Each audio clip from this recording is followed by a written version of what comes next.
हमें लगता है कि सम्राट चौधरी जी को डॉक्टर ने लिख दिया है कि सुबह शाम और दोपहर 3 टाइम आपको डींग हाँकना है। बिहार में अंधी गुंगी की सरकार है, हर बात को लिपापोती करके चुप कर देना चाहती है। ध्यान नहीं, सरकार चर्चा नहीं कराना चाहिए, कहीं न कहीं सरकार अपराधियों को बचाना चाहिए। बहन बेटियों की सुरक्षा का कोई इसे चिंता नहीं है। बिहार में भय का माहौल है, महिलाओं और बच्चियों सड़क पर नहीं निकलना चाह रही है, बाहर नहीं निकलना चाह रही है, इसलिए बिहार में राष्ट्रपति शासन लागू हो।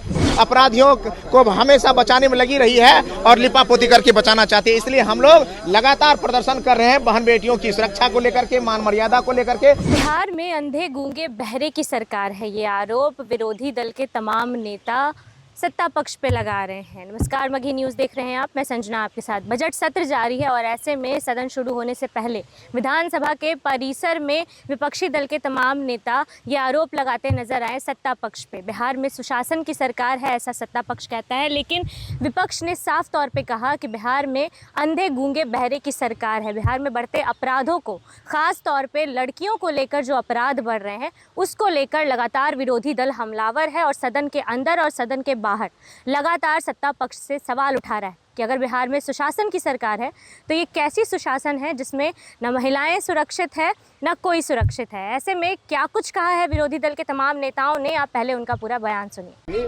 सरकार का ध्यान नहीं, सरकार चर्चा नहीं कराना चाहिए, कहीं न कहीं सरकार अपराधियों को बचाना चाहिए। क्या कुछ कहेंगे, सदन से बाहर निकल रहे हैं? अपराधियों को बचाना चाह रही है सरकार, और सरकार चर्चा नहीं कराना चाह रही है सदन में, जिसके कारण बिहार में भय का माहौल है, महिलाओं और बच्चियों सड़क पर नहीं निकलना चाह रही है, बाहर नहीं निकलना चाह रही है, इसलिए बिहार में राष्ट्रपति शासन लागू हो। राष्ट्रपति शासन का हम लोग मांग करते हैं कि बिहार में अंधी गुंगी की सरकार है, हर बात को लिपापोती करके चुप कर देना चाहती है। बहन बेटियों की सुरक्षा का कोई इसे चिंता नहीं है, अपराधियों को हमेशा बचाने में लगी रही है और लिपापोती करके बचाना चाहती है, इसलिए हम लोग लगातार प्रदर्शन कर रहे हैं बहन बेटियों की सुरक्षा को लेकर के, मान मर्यादा को लेकर के।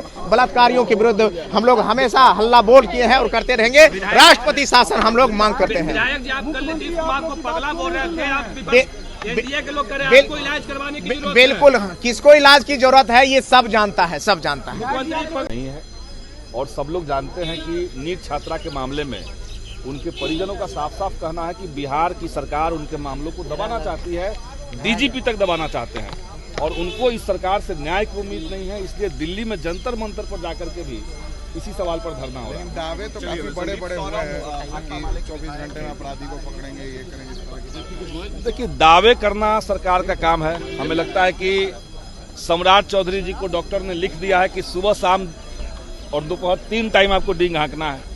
अब वो तीनों टाइम यही कर रहे हैं कि पाताल के नीचे से खोज के लाएंगे, बेंगलोर में भी दहशत फैला दिए हैं, लेकिन हकीकत क्या है कि अपराधी खुला घूम रहे हैं और बेटियों को इंसाफ नहीं मिल रहा है। वो सिर्फ कहने की बातें हैं। 24 घंटा में अरेस्ट कर लेंगे।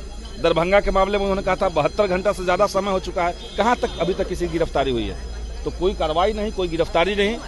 और सरकार की जो भाषा है, आपने देखा 2 दिन पहले बिहार विधान परिषद में माननीय मुख्यमंत्री की जो भाषा थी, सदन के अंदर बिहार के मुख्यमंत्री अगर महिलाओं का अपमान करेंगे, महिलाओं का सम्मान नहीं करेंगे, तो यही तो बलात्कार की मानसिकता को बढ़ावा देने वाला चीज़ है।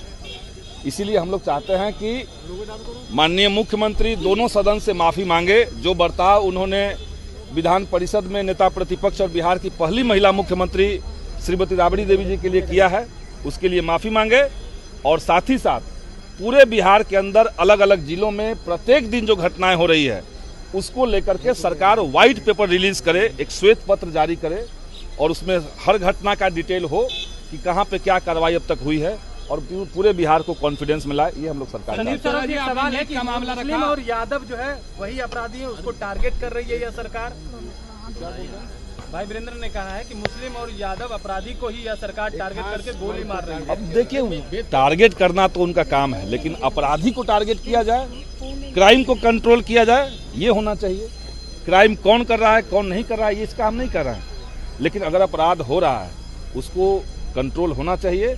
और सबसे बड़ी बात कि महिलाओं के सवाल को लेकर के, बच्चियों के सवाल को लेकर के सरकार को तमाम घटनाओं को एक साथ ला करके श्वेत पत्र में उसको रिलीज करना है। मुस्लिम और नीट का बात कहा, नीट में सीबीआई को केस दिया गया, सीबीआई केस ने एक्सेप्ट नहीं किया। बिहार सरकार की जो एसआईटी अब आप इसी से समझ लीजिए सरकार की गंभीरता क्या है।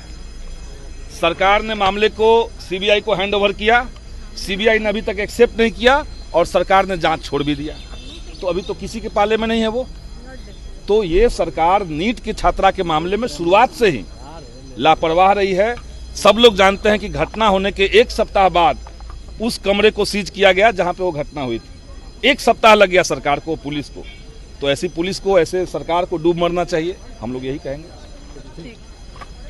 तो सुना आपने क्या कुछ कह रहे हैं विरोधी दल के तमाम नेता। रणविजय साहू, गौतम कृष्णा और साथ साथ संदीप सौरभ ने साफ तौर पे कहा कि बिहार में कोई सुशासन की सरकार नहीं है, सिर्फ अंधे गूंगे बहरे की सरकार है, जो ना ही सिर्फ अपराधियों को शरण दे रही है बल्कि उन्हें बचाने की भी कोशिश कर रही है। गौतम कृष्णा ने कल मुख्यमंत्री को पागल कहा था। इस पे भी जब उनसे सवाल पूछा गया तो उन्होंने कहा कि जो पागल है उसे पागल ही कहा जाएगा। इस तरीके का आरोप विरोधी दल लगातार लगा रहा है। कल वॉकआउट करते हुए भी नजर आए और लगातार बजट सत्र में गर्मा गर्मी जारी है, चाहे वो सदन के अंदर हो, चाहे वो सदन के बाहर हो। लोग बाहर सभा के परिसर में प्रदर्शन करते नजर आ रहे हैं। तस्वीरें देख रहे होंगे आप कि अपने हाथ में पोस्टर लेकर तमाम विरोधी दल के नेता प्रदर्शन करते नजर आ रहे हैं और बिहार सरकार पर सवाल उठाते नजर आ रहे हैं। तमाम आरोपों को लेकर आपकी क्या राय है, अपनी राय कमेंट बॉक्स में जरूर दें। फिलहाल इस खबर में इतना ही। तमाम खबरों के लिए बने रहिए मगी न्यूज़ के साथ। मगी न्यूज़ से संजना की रिपोर्ट, पटना।